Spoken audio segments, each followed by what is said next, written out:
Were you a big Beatles fan? No, I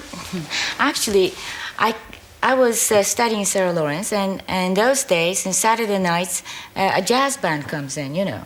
So I wasn't really aware. I heard about Elvis Presley, and also I've heard about the Beatles as a social phenomenon. And I remember the name Ringo, because Ringo means apple in Japan. So it was very easy to remember. Of course, it has to do with my Japanese background, too. I just couldn't remember those other names. It was complicated. And I didn't know, you know. So what was your own reaction at that first meeting? Well, first of all, nobody warned me that it was him, so I didn't know who he was. But I thought he was very sort of gentle and clean-cut, nice person, you know. Those early stunts that you did, the public honeymoon, these things were in the name of peace. They were the bed-ins, and you writhed around in the bags. Now, whose idea was all that? Well, let's say that it was our idea. You would have enjoyed that, George, I think. It was wonderful. You should have been sitting in the bed with us. You know, and... They'd have had some great stories then, wouldn't they? Now everybody looks back, you know, at the 60s and says, oh, I wish I was around then. I mean, I'd love to have been around then. You were labelled the woman who split up the Beatles. Were you? Oh, well, that one. Of course not. I mean, they're very strong men, and you can't even try to do it, even if you wanted to, but I had no idea about it. The way I look at it is that they were getting very, very big. And actually, you know, just that side, that they're just big people, you know. But they were actually very good performance artists, and they loved performing.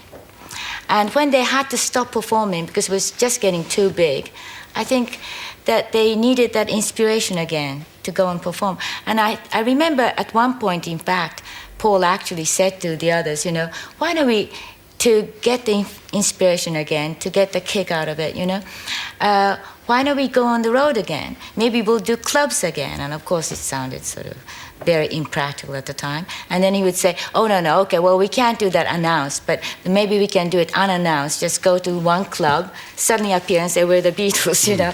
And it was sad watching all that, you know, feeling that they couldn't do what they were enjoying all their lives. And were you desolate yourself when the Beatles did split up? Well, let's put it this way. What happened was John was with these three very interesting, exciting people, and now it was going to be me. And I had to fill the space of three people and more. The whole world that he had, he just burnt the bridge and came to me, you see. So sometimes it's quite heavy, the responsibility. You've always seemed to be a woman of very strong character. Is this to do with your upbringing? Maybe, I don't know. But I mean, you see, this, again, it's a myth, I guess, that the subservient nature of Japanese women or something like that. Because as far as I know, I mean, my mother was my mother is a very strong person.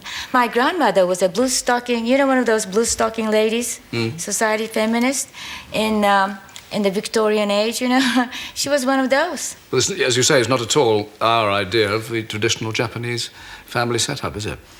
Well, all society, you know, I mean, you can't generalize. I mean, my view of English women, I mean, I respect them a lot in the sense that they're very strong. John was brought up by 4 aunties, and I never,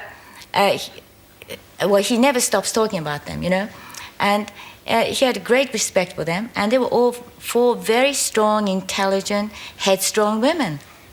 When you and he split up, it was you who chucked him out, wasn't it? Sort of.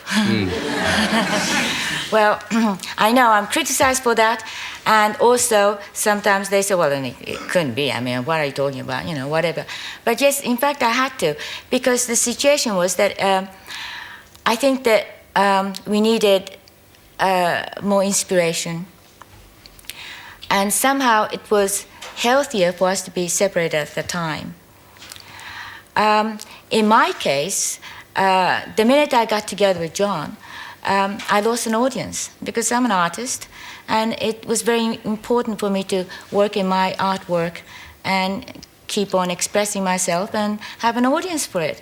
And the minute I became Mrs. Lennon, that was over. Your own work suffered. Yes, and also the other side was the whole world was sort of wishing that we'd split, you know, and the whole world was saying, oh, she's got a hold on him, and what is she doing, you know, free him, you know. So part of me was sort of saying, okay, here, you know, here, take it, you know. That's you the way I felt. can have him back. Yes. Yeah, right, you know. So how did you get back together? I went to this concert, and it was a concert, Elton John's concert, and John was performing in it. And I wasn't going to go there, really. But this gallery owner who was giving me a show at the time said, oh, I want to go, please, please take me there, or something like that. I said, okay, well, I'll take you there. And so we went to the concert. And John came out in the end and sang a few songs. And there was an incredible applause, you know, this was in Madison Square Garden. And the whole house was shaking. But I saw something else. You see, in the days that we were together, people say that John, oh, well, you're such a strong woman, and, you know, John succumbed to things or whatever, and he was a weak character or something. No, he was an incredibly strong character. He was an incredibly strong man, you know. And when we did this one-to-one concert in Madison Square Garden, he comes off like this, you know, and really rocking. And if people applaud, he's not one of those people who just bow or something. He never think of bowing, you know. But in this Elton's concert, he was bowing when they were applauding, and he was bowing just one too many times, like maybe 3 or 4 times he was bowing. And I thought, oh, he must be feeling insecure. And I just saw the lonely John there up there, you know, on the stage. And he was never like that when he was with me. He was always very sort of almost macho, you know, the real John that we know. And I thought, well, when he's alone, is he like that? Did I do that to him? And I felt very guilty. And when I went to the backstage and I said, it was a great show, you know, and he was so pleased. And we looked at each other, and rest is history, you know.